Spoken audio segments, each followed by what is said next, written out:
Doesn't he look weird? I've been making a lot of Lego lately, but now I've got to tidy up the mess. Some of the sets I have already put away, but some of them I've just dumped on this table here.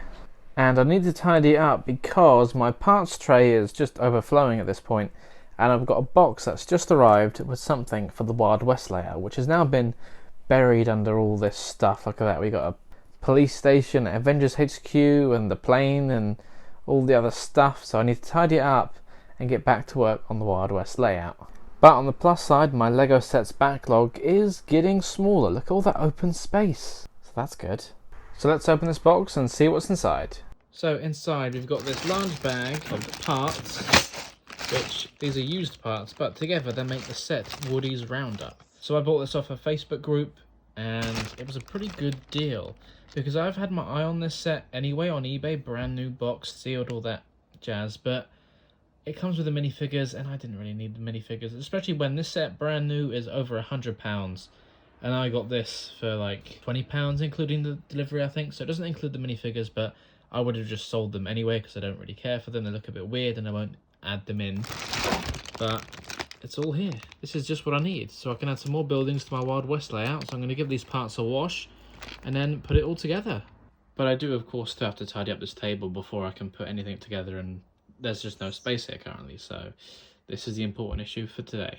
Okay, so I know it doesn't look like much, but I began clearing some of the other random sets that I've built, so we're getting there. Next thing is the instructions. I'm still in a stage where I keep pretty much every single instruction booklet that I get with every set. Yeah, I've even got a couple of duplicates. I don't know why I do it. Instructions are online these days, and it's highly unlikely that I'm going to take sets apart and rebuild them later on. You know, I try and store everything built. I mean, that's working for me for now, but I don't know what I'm going to do with them. I've got like 3 boxes full. And here is my 3rd box of instructions, which is almost pretty much full. Like, what am I going to do with this? What do you guys do with them? I feel bad about throwing them away, but I don't really need them. Some of them I've had for well over 10 years, but I don't know. I'll just keep hold of them for now, I guess. Oh, and I forgot I got this Lego Batman magazine, which includes this Joker minifigure, which I think has only appeared in one other set, the classic TV Batmobile, which I did have, which I do still have, but I think I might sell it because I only wanted it for the minifigures. So I've got this one here. All I need to get is Adam West Batman, and then I can just sell it, but I should probably open this up now. Well, with the other sets put away and instructions cleared, I guess it finally means I have to tackle this overflowing box of random parts and minifigures. Been putting it off for a little while now, and look at that, I can't really put it off anymore. The lid doesn't even fit on there at the moment, so I've got to do it. And sorting Lego parts is probably one of the worst things to do because it takes so long, especially with how sorted my parts collection is. I mean, I know other people have more extensively organised their parts, so it takes a long time to do, but it's got to be done, and it's worth it in the end. So it's gonna take a few hours, if not a couple of days at least. I take my time doing it. I whack on a good podcast or, a TV show. So I'm not fully focused on it, but I need something to help ease the boredom. So it may have taken me most of the afternoon, but the parts sorting tray is empty. I have sorted all the parts back into the correct places where they should be, so I can relax now. It's done. I don't need to do it again for a long time, but now I just need to put everything back because I've made quite the mess. There's just parts everywhere. Okay, so it's the next day now, and now everything is put away and sorted. I can get back to work and finish dusting, because the dust loves to build up, and especially on black pieces you can really see it stand out, so got to do that before I start working on anything else. Everything's been dusted and tidied up and put back into place now, so I can get on to start building the next addition to this, which will be the buildings from the Woody's Roundup set from Toy Story 3 a few years ago. Well, 2010 I think that set came out, so 13 years ago, and I bought that set recently, and well, as you know, because I've cleaned all the parts, all ready to go. Although the only thing is they're all mixed, so that'll be fun. But hey, if I can build that Lego City Demolition site with mixed parts, I can do that with this set. It won't be too hard. So here they are. And this set is a little gold mine, a sheriff's office, and a jail. Obviously, I've already got a sheriff's office and a little jail, but that's fine. I can just swap those out, especially for the sheriff's office. I think I'm going to build it as is, and then later on I'll customize that into another building. And then the jail, I might just add on to the existing jail I've already got, just to make that a little bit bigger. So I've finished building the first part, and you get the little gold mine, and then some accessories, a brick-built cactus, a snake, and this water trough for a horse, although the gold mine only has one bit of gold. The roof is open, that's because it's designed for a little play feature where you can throw these rocks through the roof and fall out, I guess, but I'll probably fill that in because I don't need it for that. It does look pretty nice though, but yeah, just lacking on the gold. And then inside the crate of tools you get a couple of shovels, pickaxes, handcuffs, a broom, and a bunch of dynamite. And now I've finished Woody's sheriff's office, which is pretty big, but there's a little sign for the gold mine and pointing to the jail cell. But then there's this weird play feature down here where you can put a minifigure on there and just launch them off, I guess. As for interior details, on the top floor you get a safe, that's pretty much it. And then downstairs is just a table, that's it, there is nothing else in here. And next up, here's the jail cell with a wanted poster of the Prospector or Stinky Pete with $10,000 reward, which would have been a lot of money back in those days, but that's a lot of money right now, I suppose.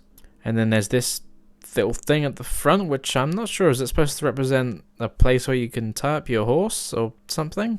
I don't know what that is, like a broken up fence? And then there's also a play feature where you can just twist this on the side, and, well, the back wall will fall out, but there's absolutely no interior details inside, not even a suggestion of a bed or anything, so it's just empty in there. Oh, I forgot to mention you can open up the safe and there is actually some money in there, but that's pretty much it. Okay, so that's all built up, let's place it into the Wild West layout. So I've placed the sheriff's office and jail into the Wild West layout. I've had to reshuffle some things around, but of course I've already got a sheriff's office and a jail, and putting them next to each other, the Woody's Roundup does look rather large, but that's okay because I need some buildings to look a bit bigger and have other floors, etc. And as I said, I'm going to repurpose this one so it won't be a sheriff's office, so I'll just take down that sign, and the jail cell I'll probably add that into this little small one on this sheriff's office from the Lone Ranger set. But one thing I noticed is that the doorway for the sheriff's office in Woody's Roundup is very tall. I mean, compared to that one, it does look kind of a little bit out of scale. That's because the Lego Toy Story minifigures from back in the day were, well, they were weird. They're kind of, think of like the Lego Avatar minifigures where they're slightly taller, have longer arms and weird heads, so yeah. But I don't have any of those because I bought the set without them. But I do have this poly bag here with the classic Woody, which would have been in this set, so I guess I should finally open this poly bag. So this Toy Story poly bag was originally released in 2010, and in the UK you could get it free with a little voucher code that was in a newspaper back in the day when Lego used to do that quite a few times actually in the UK, and I often got them. And I remember seeing an advert on TV for when this promotion was running, and I was like, oh my god, I need to get the newspaper just to get the Lego set. Although I actually missed this week, so I didn't get this. You could take it to like a WH Smith's or a Toys R Us, and I went to Toys R Us, but they didn't have this one, and I got a few others. But here I am, 13 years later, paid a few pounds for this poly bag off eBay, and let's open it. But god, doesn't he look weird? Okay, so first things first, I really didn't expect the minifigure to be pre-built and inside this little bag here. That's really strange. Huh, never expected that. And another thing I noted was these flame pieces are in trans neon orange, which I don't think is a colour Lego does anymore. They do regular trans orange, but not trans neon orange. But then again, this is from 13 years ago. So let's build up Woody's campfire. Doesn't he just look so weird? Like, he's so tall. It's just, well, yeah. I don't really know what to make of that, to be honest. Well, that went together pretty quickly because there really isn't much to it. But as you can see, it's a basic campfire with a snake, a lantern, a mug.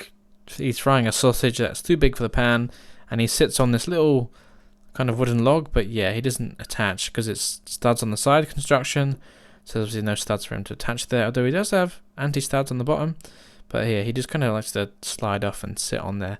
The minifigure is, well, weird as I said. You can't take off the hat from the head. I was kind of expecting you to be able to do that, but you can't, so yeah. It's like a weird mascot, really, isn't he? That is strange. And then spare parts, you just get one of these and one of these. And I've added Woody and his little campfire into a little pre-existing campfire scene I had going on here, but looks like there's lots of snakes on the way, and as we all know, Woody doesn't like snakes from his famous catchphrase, "There's a snake in my boot." Although I don't think a snake is going to fit in his boot. And as you can see, this Toy Story version of Woody here, he fits perfectly in scale with the rest of the set. as he is slightly taller, and so like everything else is just slightly taller as well, just to make that work better. But then here he is stood next to a regular minifigure, and the regular minifigure looks so tiny, look at him! So this set is a little bit out of scale, but it won't take too much to adjust. So there we go, I've added some more buildings to the Wild West layout, and some extra details as well. It's beginning to take shape. So I've added a couple more Toy Story Wild West sets to this layout, and there's only one more that exists. And it's this one tucked away under here, the Toy Story Wild West Train Chase.